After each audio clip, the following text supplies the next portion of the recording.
This is 5 on your side at 6. Focused on you.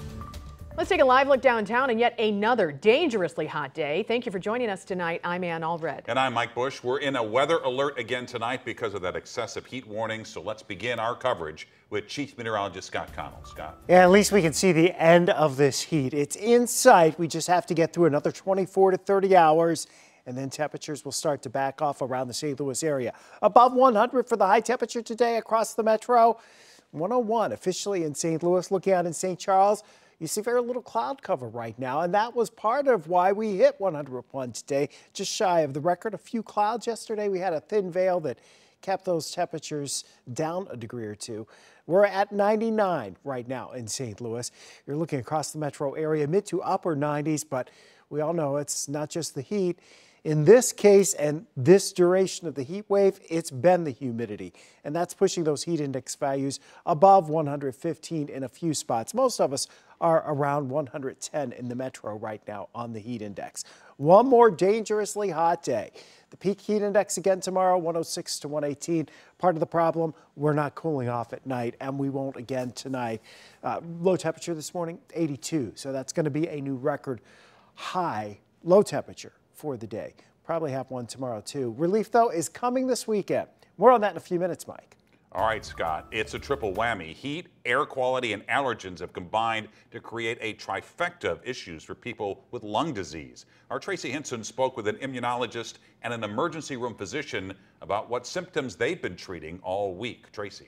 Mike, both doctors said it's been a rough this week. The air quality is poor, ragweed is high, and the heat all makes it worse. The combination is very potent. It comes down to what we are breathing in. High heat and humidity causes more particulates to kind of stay in the air longer. You don't want to know what particulates that includes. It can be dust, it can be mites, it can be mold, spores, pollen, and then pollution as well. It's a perfect storm for allergy and asthma sufferers. We're in the middle of what is the ragweed season here in St. Louis. It'll get worse before it gets better. But if you add the fact that it's very, very hot and very muggy and the air quality is not good, that's bad for all of our allergy sufferers and particularly those that have asthma. The feeling of not being able to breathe in this weather is not in your head. We're seeing it every day now that when we're seeing patients, that this hot, humid weather makes it harder to breathe. Remember, you've got to get this air into your lungs. If you have lung disease, it's going to be harder to breathe it in. Takes a little bit more effort. Most patients describe it as heavy. It isn't really that much heavier than any other air, but the quality of the air makes it more difficult to breathe. Allergy and asthma sufferers are forced to be homebound until the weather improves. This is a bad season. It's not a good season under any circumstances if you're an allergy sufferer, particularly if you're allergic to the fall weeds. But this is additive.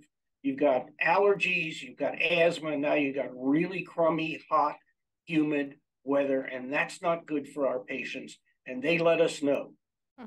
Now, what really stinks is the only option for them is to wait out the weather. And the extreme heat is taking its toll on area school bus drivers. Most school buses are not air conditioned, and drivers can be working for hours at a time. Francis Howell Middle and High School are dismissing early to give drivers a break from the heat. St. Louis Public Schools sent a letter to parents warning them bus routes could see delays anywhere from 30 minutes to 2 hours due to drivers calling off because of the heat.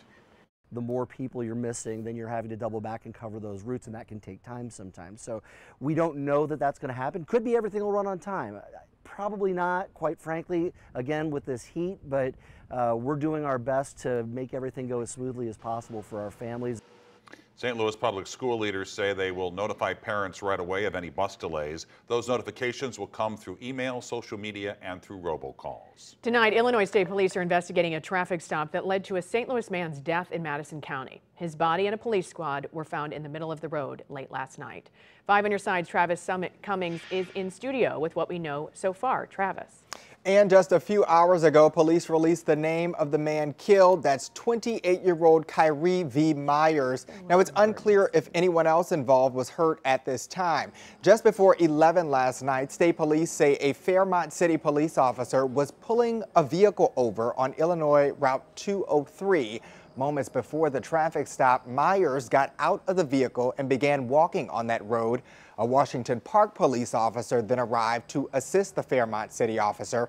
When the Washington Park officer approached Myers, he ran, and the officer chased him. The officer and Myers then got into a physical altercation. Myers got away, stole the officer's squad car, and then rammed it into a pillar near the officer. During the incident, the Washington Park officer fired his gun. It struck Myers in the squad car, but Myers continued to flee the scene at a high rate of speed. He eventually got out of the squad car and was then hit by another police car and a passing driver. Myers died there on that scene. No word on the condition of the officer. Now, it's unclear right now whether Myers died from the shooting or from getting struck by the vehicles. I've asked Illinois State Police for more information, and we're waiting to hear back. Right now, a Missouri judge is determining if a law will go into effect on Monday. Senate Bill 49 would ban minors from receiving gender-affirming health care in the state of Missouri. But a lawsuit is trying to block that law. This week, a legal battle took place in Springfield. Justina Cornell learns more about what took place and joins us in studio with details about this case. Justina. Yeah, so this law bans gender-affirming care for minors. As for adults, Medicaid will not cover it, and prisoners' access to surgeries will be limited. Earlier today, I also spoke to one St. Louis mom who's been fighting for her daughter for years and said she won't stop. This is Renee Frill's family in a photo. Their journey hasn't always been picture perfect. This bill is extremely harmful to trans people. Frills has fought for Chelsea, her 17-year-old trans daughter. Before she came out to us, we knew her, but we could tell that she was holding back. That's why she's made the trek to Jefferson City for years, trying to stop bills like Senate Bill 49.